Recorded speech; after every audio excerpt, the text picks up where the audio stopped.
Well, horse owners in the Rodney district are up in arms against fireworks and pyrotechnic displays, which they say spook their horses and in some cases lead to their deaths. Momentum is building for a change at local government level. A warning, this story contains graphic images and viewer discretion is advised. Here's John Watson with part one of his two-part story. What we think is he's been grazing over here and he got such a fright that he knocked it, but it snapped. And is this? Yeah, that's where it snapped and went into it. Okay, so this is where he fell here, on the other side of the fence? Yeah, but he got stuck. See his hair, all his hair's still there. It was a pyrotechnic display like this one that spooked Alice Hayward's horse and caused him to impale himself on a fence just last month. He'd lost too much blood by the time he was found and had to be put down. He was one of a kind, thoroughbred. We'd just got him sound again and he was just starting to get ridden. And he was a really good horse. More human than horse. The Rodney district is one of the highest populated areas of horses in the country. Yet fireworks and even larger scale pyrotechnics can be set off all year round. Well, with our legislation, it's pretty relaxed, like you can do fireworks with, at least 200 metres from a captive animal. That's the city, that should be the city, not for rural, and it can be heard for up to about 5 kilometres. So that should be, the range, because these are our livelihood, Miss Hayward is not the only one in the district to have lost a horse due to fireworks. So this is the spot, this is where he was buried. This is also the spot where he was born, which is why we brought him back here to be buried. I woke up, it was approximately midnight, and there was a massive bang. Looked outside, the sky was completely white, and the sky was just lit up, just bang, bang, bang, bang.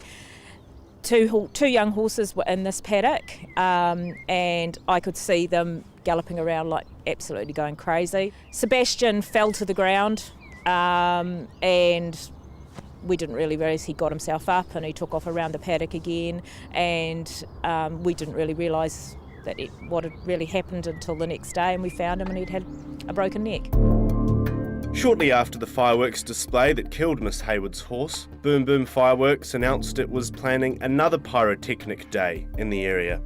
Despite Miss Hayward's protests, they went ahead with it and ignored her requests for compensation. We couldn't find a physical address for Boom Boom Fireworks, so we called its director, Richard Mangos. Hi Richard, it's John Watson here from Country TV. G'day John. How are you? Good, thank you.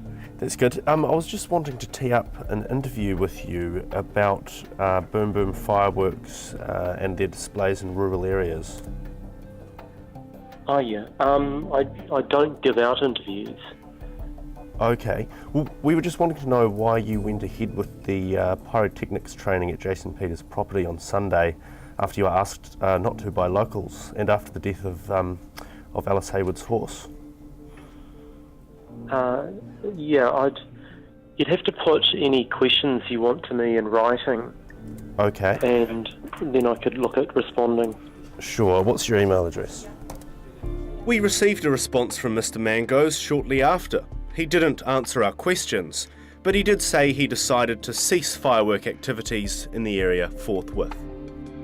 The property Boom Boom Fireworks used for its pyrotechnic training day belonged to Jason Peters, another importer of fireworks in the area, who regularly tests his own pyrotechnics and lets other companies test theirs on his Kalkopakoppa property. He was planning on testing more that week. Hi Jason, my name's John Watson. I'm a reporter for Country TV. How are you today? Good. We're just doing a story on fireworks in rural areas, and I was wondering if we could tee up a quick interview with you on camera about the issue. No, I'd rather not. Okay.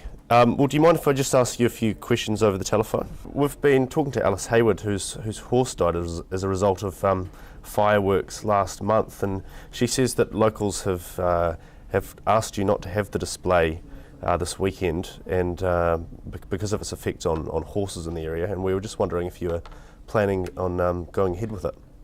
Well, they haven't asked me to not to do it. Actually, I don't know where you got that information from. Were you aware of the death of Alice Hayward's horse last month? I was aware of, I knew there was a horse that died in the area, but it wasn't as a result of anything I've done there. I've been, testing fireworks, and I've done displays out in the country where I live over the last 8 years. We received a phone call back shortly afterwards from Mr. Peters, who told us that after thinking about it, he would not be setting off fireworks that Saturday. Jason Peters didn't hold fireworks at his property here on the Saturday night, but it is worth noting that it was raining.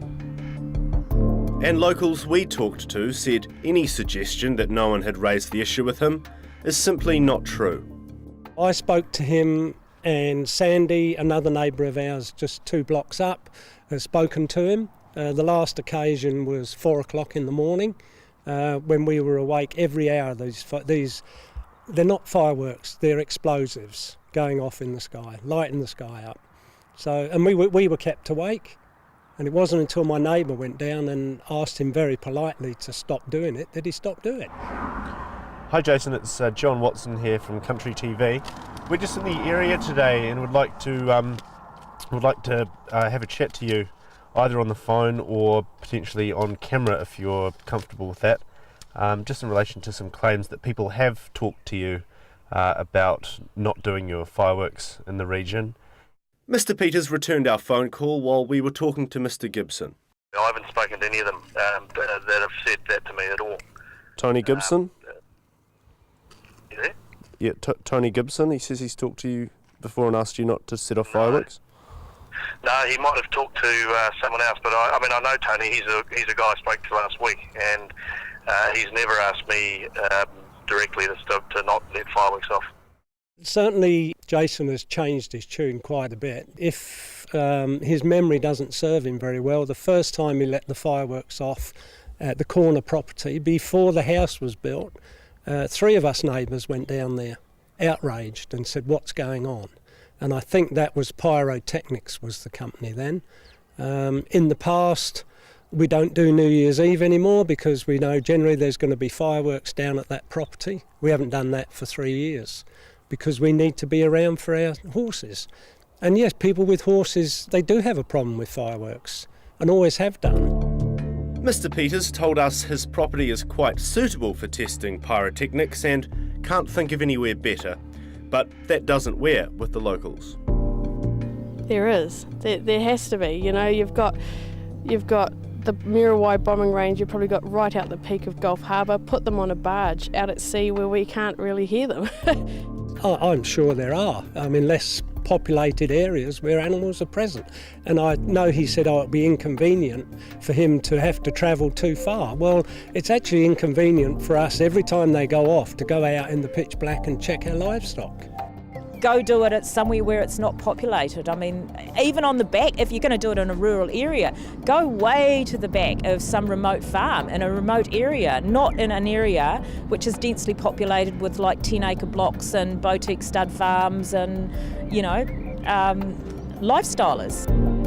I mean, if there's enough public support in the area and enough people saying, could you please stop holding fireworks displays on your property or letting other pyrotechnic companies do it, would you consider stopping it?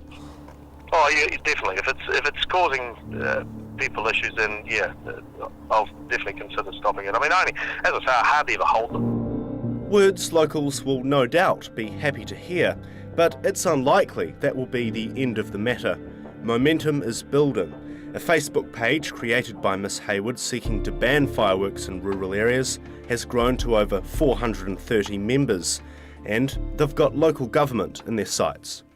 No pyrotechnics in rural areas, and I think there is a growing number that are talking to their councillors right now, especially with the local elections coming up. We'll all be pushing for a ban, complete ban. And that's something the local board is likely to seriously consider. From my perspective, certainly that's something we'd look at. The area you're talking about is very heavily populated by people with equestrian interests, and I think there's more horses in that space per hectare than anywhere else in the country. So it may be appropriate for there to be some form of ban on this type of activity in that space. So from my perspective, yes, certainly. The Devonport Takapuna Local Board imposed a blanket ban on fireworks in the Cheltenham Beach area after enough residents complained that youths were using them irresponsibly. If fireworks can be banned in Cheltenham, the case for pyrotechnics to be banned in Rodney certainly seems to hold merit. And in the lead up to local elections, candidates are looking for promises to make. John Watson in Rodney for the Daily Report.